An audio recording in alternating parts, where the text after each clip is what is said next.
Hi, boys and girls. Today is Tuesday, May 12th.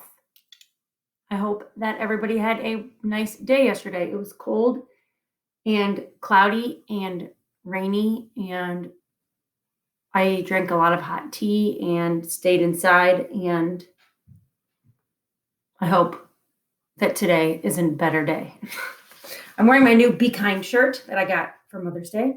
Love it. So I hope you spread some kindness today. The thank you challenge goes out to Dr. Amy Acton this week and all people that are working to keep us healthy, healthcare workers. So please write your notes to them this week. Hunter is our superstar today, and I will be meeting with Hunter, Declan, Mackay, Griffin, Anderson, and Lewis to talk about passion projects. Thank you to these people that have already checked in on their Google form and let me know what they will be doing for the passion project.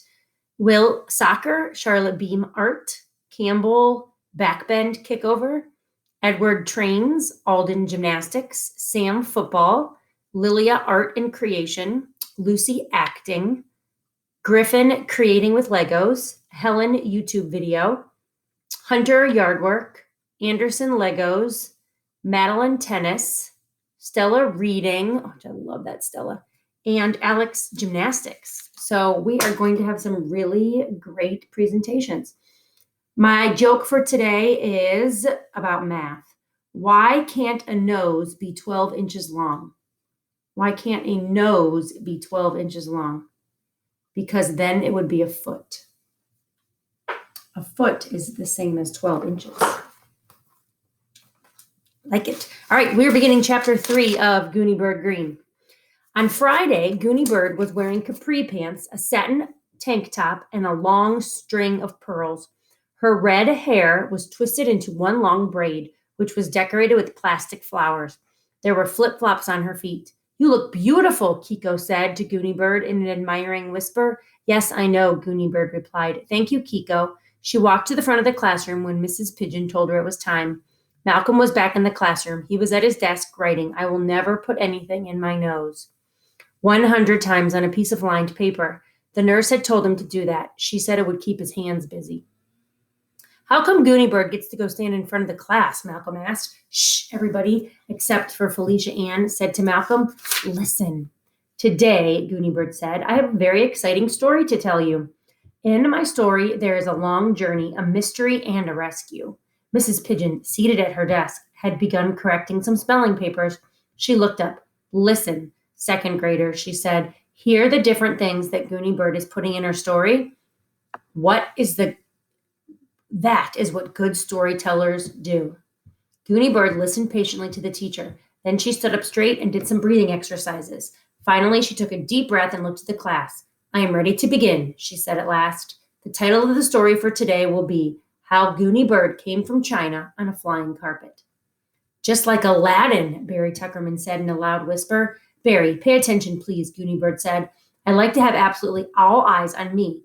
Then, when the class became silent, all except Felicia Ann, who had been silent all along, and almost all eyes, even Mrs. Pigeon's, were on her, she began.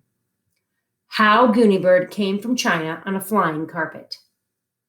Once upon a time, just last month, Mr. and Mrs. Green decided to take their little girl, Goonie Bird, and move away from the place where they had always lived.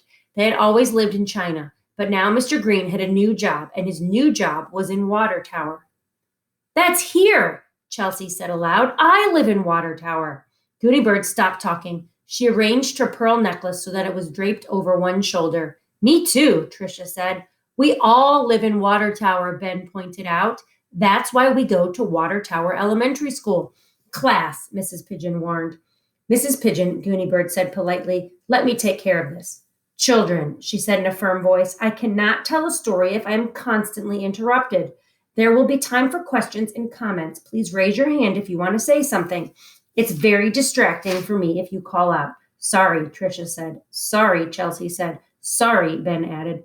The class waited. Goonie Bird looked at them all sternly. Then she did some breathing exercises and began again. "I'm noticing that Goonie Bird takes some deep breaths and does breathing exercises when it seems like she's getting frustrated, just like Miss Hecker taught us to do. They had always lived in China, but now Mr. Green had a new job, and his new job was in Water Tower. So they packed carefully. It took many days. First, Mr. Green had to pack 43 sets of false teeth. Then Mrs. Green had to pack her dancing shoes and her bathing suits. And Goonie Bird had to pack all of her belongings, which included a money collection. Finally, their furniture was loaded onto a moving van, and the Green family waved goodbye as the moving van drove away from China and started its journey to Water Tower. Goonie Bird stopped. Every child in the classroom had a raised hand, and even Mrs. Pigeon was waving her arm.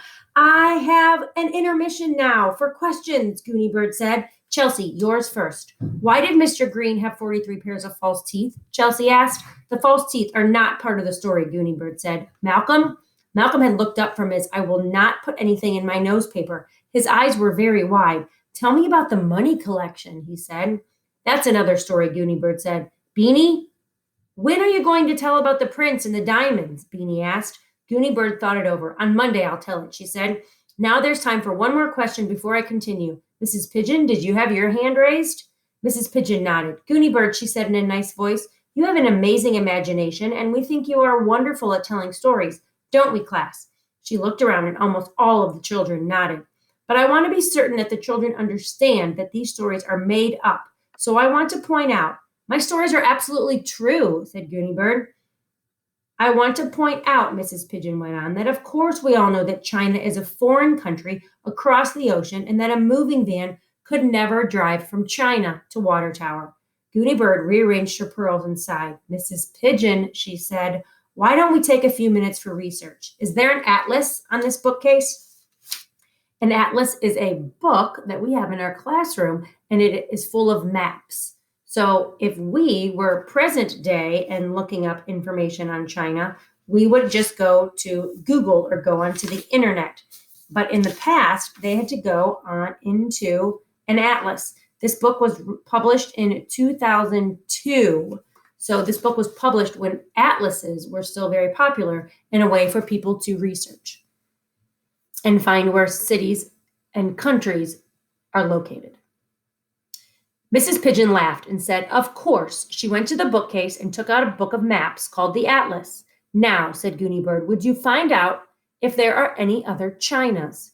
"Other Chinas? I don't think." Mrs. Pigeon began turning the pages of the atlas. She found the index at the back. "My goodness," Mrs. Pigeon said after a minute, "there's a China in Texas." "Correct," said Goonie Bird. "And what else?" "There's a China in Maine." "Correct," said Goonie Bird. "And California? There's a China Lake." "Oh my goodness, look, in North Carolina." "And now it is time to continue the story," Goonie Bird announced. "Where were we? Oh yes, I remember. The moving van had just left China." So Goonie Bird is telling the truth. She did live in China. Just not the country, the city. Very interesting. All right, we're going to stop right there for today, and we will continue tomorrow. Have a wonderful Tuesday, boys and girls. Please reach out if you have any other questions. Remember, I'm always here.